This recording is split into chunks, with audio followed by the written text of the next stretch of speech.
That breaking news is another live look at protests continuing into the night in Los Angeles and here in Portland as well in response to immigration arrests and deportations. On the left side of your screen is law enforcement in downtown L.A. earlier tonight with zip ties around their wrists of some protesters. On the right side is some footage from our crews of protesters tonight at the ICE detention facility in Southwest Portland. And tonight we are taking a deep dive at both of those protests as they unfold. Thanks for joining us at 11. I'm Barry Mangold. Now, on the fourth day of protests in Los Angeles, roughly 700 Marines are now responding to the city, in addition to thousands of California National Guard troops. Here in Portland, it's a different situation. Our Tanvi Verma was covering a protest outside the ICE facility near the South Waterfront off of I-5. But Tanvi, in just the last 30 or 40 minutes, you and your photographer decided to get some distance from the protest. Tell us why. Yeah, so Barry, in the last 30-ish minutes or so, a mob of about 30 people charged at us with a bat and sticks. And moments before that, they were yelling racial slurs at my colleague and I. Luckily, we had security and they ushered us out of the situation, and we're totally okay. And we're here to do our job and tell you about how things were before all of that transpired. And while they were passionate, they were certainly peaceful. It's been multiple days since some started camping outside the ICE building in South Portland, many fired up about deportations. My father is an immigrant, and he has been taken from my family by ICE multiple times. It has destroyed us, and he is one of the most hardworking people I know. Portland Police Chief Bob Day confirming 2 protesters were arrested over the weekend. This is an unusual step. We traditionally do not clear the driveway. We did take that initial step on Saturday night, Sunday morning, which I am in agreement with. I believe it was an appropriate action by our members to de-escalate a potentially tense situation. No troops on our streets! No troops on our streets! Over in downtown Vancouver, a similar sentiment. Defend due process! Defend due process! I live across the street from a farm, berry farm, and I watch the immigrants every day go out and work their butts off to provide us food. Others, like this veteran, unhappy with President Donald Trump's decision to bring the National Guard into protests against ICE in Los Angeles. The National Guard should not be there. Let the local police handle it. And if he actually sends in the Marines, they shouldn't be there either. They're not supposed to be there. A lot to break down there in terms of the metro area. Now, we do have the extended press conference with Chief Bob Day to talk about how they plan to go about protests in the future. More on that on our website at katu.com. Barry? All right, Tanvi Verma, thank you. And a lot going on in the metro area. You can go to our website to see an extended version of our interview with Police Chief Bob Day in Portland and his conversation with the press on how to handle upcoming protests. And in response to the protests, a spokesperson for ICE said this tonight: U.S. Immigration and Customs Enforcement fully respects the constitutional rights of all people to peacefully express their opinions. That being said, ICE remains committed to performing its immigration enforcement mission consistent with federal law and agency policy. Steve, late today, they got part of what they're asking for when a judge set bail at $50,000 for David Huerta's release. However, Huerta still faces the possibility of federal felony criminal charge, and say that in general, immigrants are coming increasingly under attack. Led by the Service Employees International Union and others, this march and rally called for an end to the immigration raids and for David Huerta's immediate release. No hate, no fear. Immigrants are welcome here. Huerta is an SEIU president in California. Union members say he was assaulted, injured, and detained while advocating for immigrant workers. All I can say is that he was exercising his First Amendment rights. Like we do in many of these demonstrations, it's a constitutionally protected right. David Huerta, a U.S. citizen, was picked up. If we're not all angry and outraged and see the demise of our democracy in this moment, then we're not paying attention. About 200 people took part and filled the plaza outside City Hall, where they denounced the Trump administration and called for people to stand together against injustice. And so for us, it's really about ensuring that that, that they have due process of law, regardless of their immigration status. They also said the National Guard should have never been mobilized against ordinary citizens, especially when California's governor didn't want a military force deployed. Our fight for David Huerta is symbolic. Seattle Mayor Bruce Harrell made a brief appearance at the rally and voiced his support for David Huerta and his cause. City Councilmember Alexis Mercedes Rink was also on hand.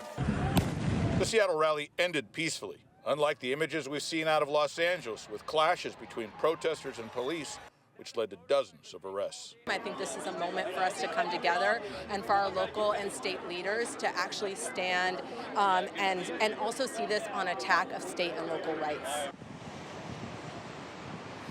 So although Huerta was allowed to post bail, he is not in the clear at this point. He still faces the possibility of a felony charge for conspiracy to impede officers.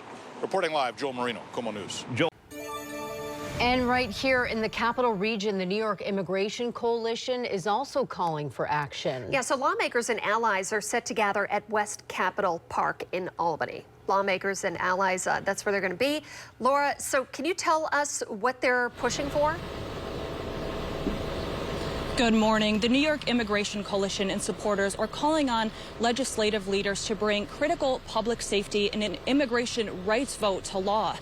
They want elected officials to stand with their immigrant constituents and the governor to sign both bills into law.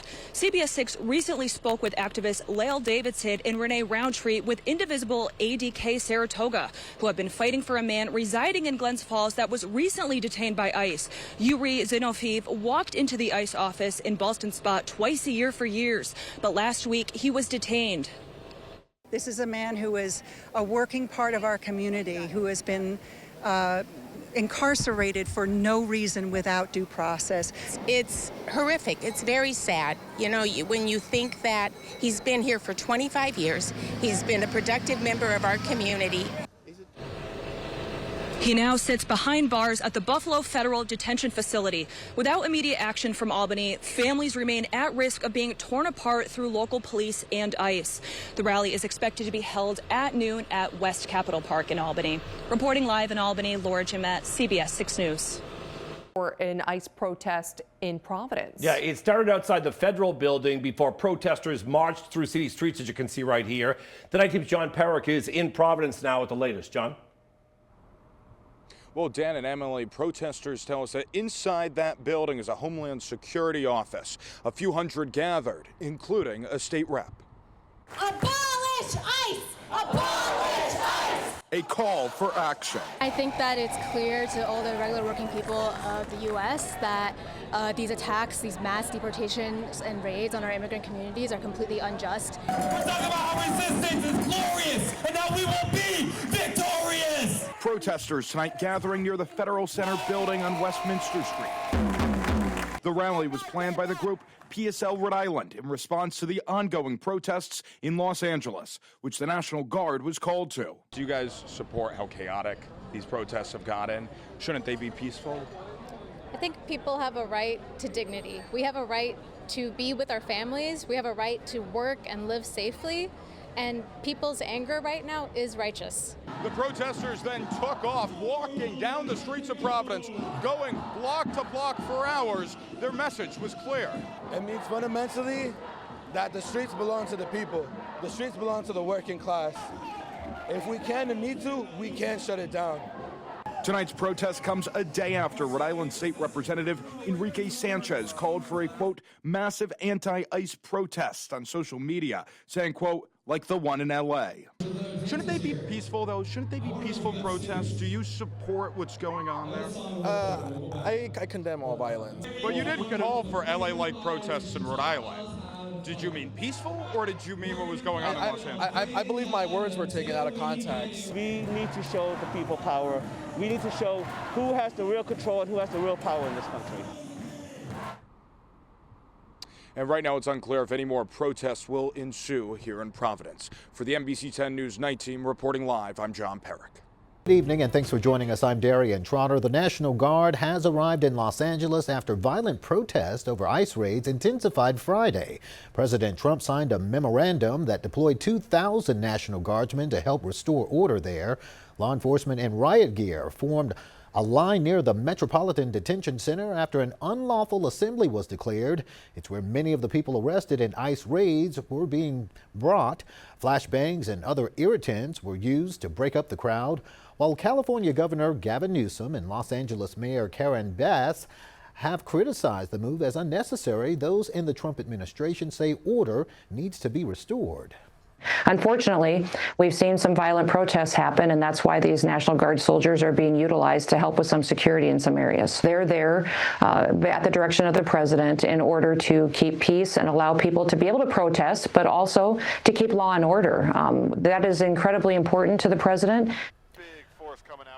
The memorandum will allow National Guard troops to be in Los Angeles for at least the next 60 days. Protests are continuing throughout the city today, and we will be sure to keep an eye on them for you. All eyes have been on Los Angeles, but other anti-ICE demonstrations are happening across the nation. San Antonio had its own protest this morning calling for a stop to national ICE raids. News 4 San Antonio's Phil Sterling joins us now live from downtown where it happened. Phil.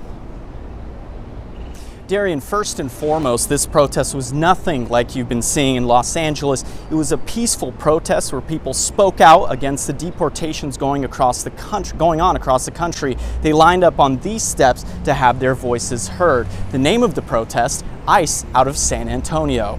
People were holding up signs saying things like abolish ICE and immigrants make America great again. There were even chants saying from Palestine to Mexico, all the walls have got to go. NBC News reports on Thursday, ICE said it had detained more than 2,200 people, the most in a single day ever. Some of those who were in San Antonio with immigrants some of those who were here in San Antonio with immigrants going to immigration court only had their cases dismissed, and then they were put into custody after they went to those cases. We're tired of seeing those horrific scenes that we have been seeing all over the country, where families are being ripped apart right in front of a justice institution where we're supposed to be seeing due process. The protest organizers say it's important to hold protests like this to strengthen the community behind one message. I reached out to officials with the city to see if they had a statement on this protest, and I also reached out to SAPD to see if there are any concerns with any future protests possibly turning violent like some of those in Los Angeles. Phil Sterling reporting live, or well, they didn't get back to me, but Phil Sterling reporting live, News 4 San Antonio.